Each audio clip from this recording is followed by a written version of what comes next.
Chapter 1. The First Visit.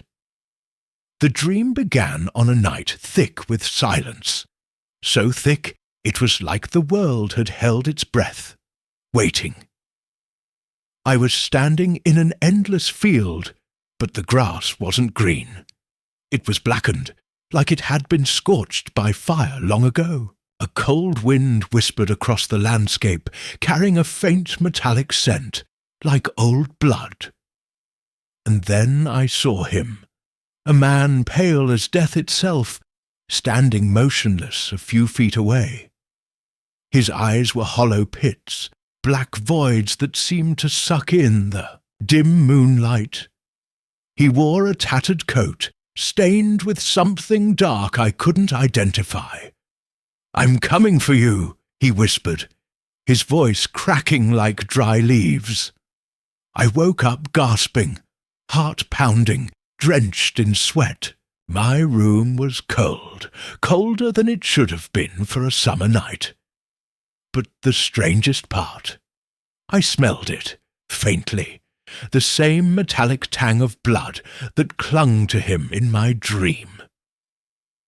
I tried to shake it off, thinking it was just a nightmare. But then he came back.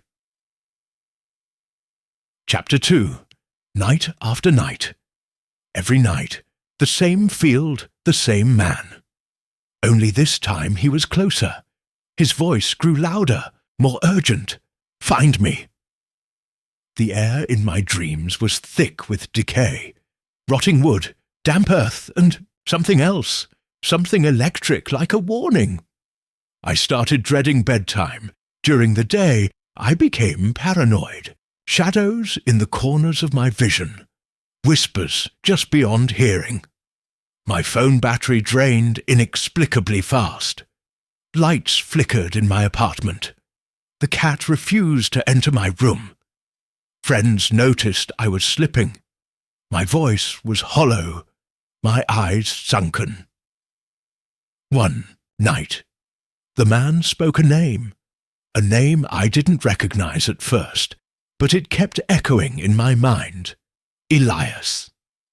A name I would soon learn was tied to the darkest chapter of my town's history.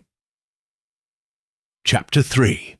Research and revelation, desperate for answers. I scoured the internet and local archives. Elias Harrow. A man who died nearly a century ago, under mysterious circumstances. They said he was a recluse, a man driven mad by grief and madness. Some believed he was a witch hunter. Others whispered he was a murderer. His grave was unmarked, or so the stories said. The more I read, the heavier my chest felt, like I was suffocating under a weight I didn't understand. One phrase from an old newspaper stood out.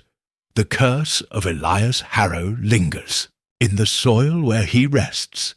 Disturb him, and face the nightmare he brought to life."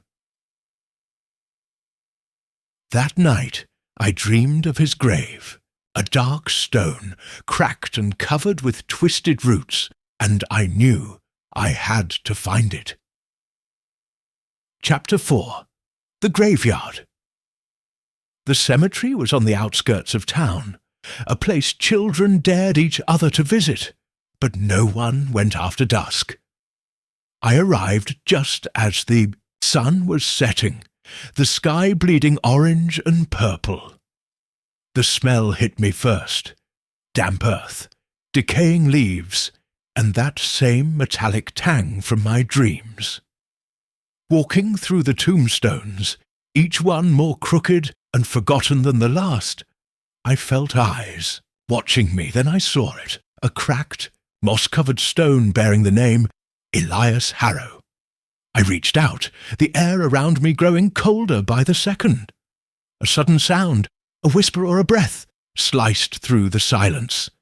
"Leave, before it's too late." But I couldn't move. Chapter 5. The Unearthing. Something compelled me, a force I couldn't resist.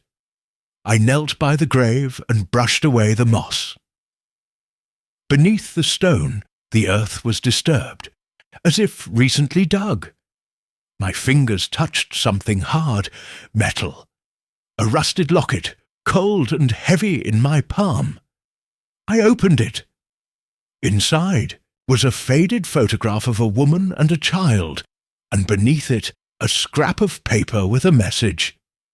Forgive me for what I have done.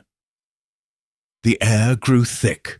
A voice echoed behind me, a whisper, but this time clear. You shouldn't have come. I spun around. No one was there, but I knew I wasn't alone. Chapter 6. The Haunting. That night, the dream was different. Elias was no longer distant, was inside my room.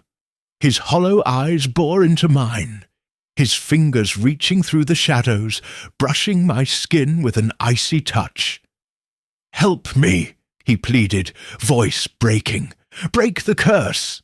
The room around me warped. The walls oozed dark stains. The floorboards creaked like bones.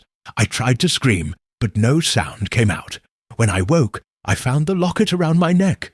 Cold, real. Was it a dream, or was the nightmare just beginning? Chapter 7. The unraveling days passed. I was losing time. Shadows moved when I wasn't looking. I heard footsteps in empty hallways, whispers behind closed doors. My reflection in the mirror wasn't quite right. Eyes darker, haunted. I started seeing things. A figure in the corner of my vision, disappearing. When I looked directly, the curse was seeping into my reality. I had to know the truth. Who was Elias? What had he done? And why was his death still bleeding into my life? Chapter 8. The Confession. I tracked down the town historian, an old man with eyes like cracked glass. He told me the legend. How Elias was accused of dark deeds, how he lost his family to a fire that many believed he started. But the truth was twisted. Elias was a man consumed by grief and a desperate need to protect his loved ones from something far worse. A darkness older than the town itself. He had trapped that darkness in a ritual that went wrong, and now it was coming for me. Chapter 9. The Choice. I stood again at the grave, the locket burning cold against my skin. A voice whispered from the shadows, "Free me, or be consumed." The ground beneath me trembled. Roots snaked out like fingers, grasping, pulling. I had to choose, bury the past and risk the curse spreading, or dig deeper into the darkness and face the horror head-on. My hands trembled as I reached for the shovel. The grave was calling me. Chapter 10. The Descent. With every shovel of earth I dug, the air thickened with the scent of rot and ash. Voices echoed, children crying, a woman's screams, a man's rage. The grave opened into a cavern of darkness, pulsating with a life of its own. And at its centre, a shadow moved. A figure with hollow eyes, watching, waiting. "Elias, help me." I stepped forward. The ground beneath me gave way, and I fell. Cliffhanger ending, I awoke in darkness. The cold pressing against my skin like a shroud. The locket was gone. But Elias's voice was louder now. In my head, in my soul. "You're mine now."